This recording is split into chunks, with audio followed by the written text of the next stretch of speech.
রাজ্যে একগুচ্ছ কর্মসূচি তো রয়েছে, দিল্লিতেও আজ ব্যস্ত থাকবেন মুখ্যমন্ত্রী।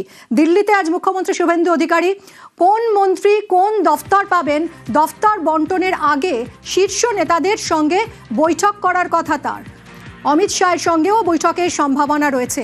আর কি কি জানা যাচ্ছে মৈত্রীর সঙ্গে কথা বলবো। মৈত্রী, আজ একগুচ্ছ কর্মসূচি রাজধানীতে মুখ্যমন্ত্রীর, কি কি জানা যাচ্ছে এখনো পর্যন্ত?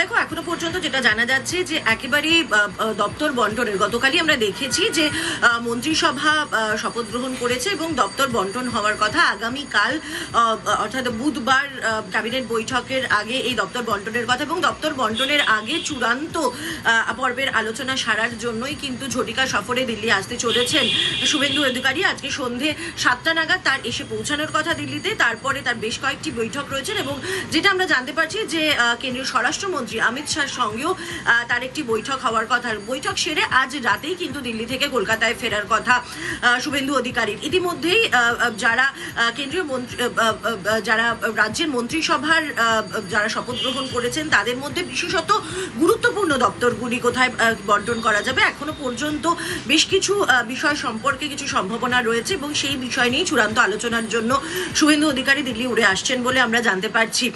গুরুত্বপূর্ণ দপ্তরের মধ্যে সব থেকে গুরুত্বপূর্ণ রয়েছে স্বরাষ্ট্র, অর্থ, শিল্প এবং তার পাশাপাশি স্বাস্থ্য।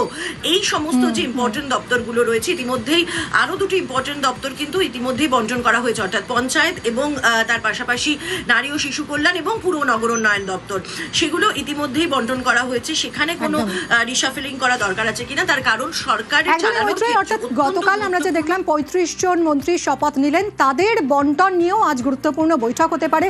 দিল্লি যাচ্ছেন মুখ্যমন্ত্রী শুভেন্দু অধিকারী, বৈঠক শেষে আবার রাতেই কলকাতায় ফিরবেন তিনি।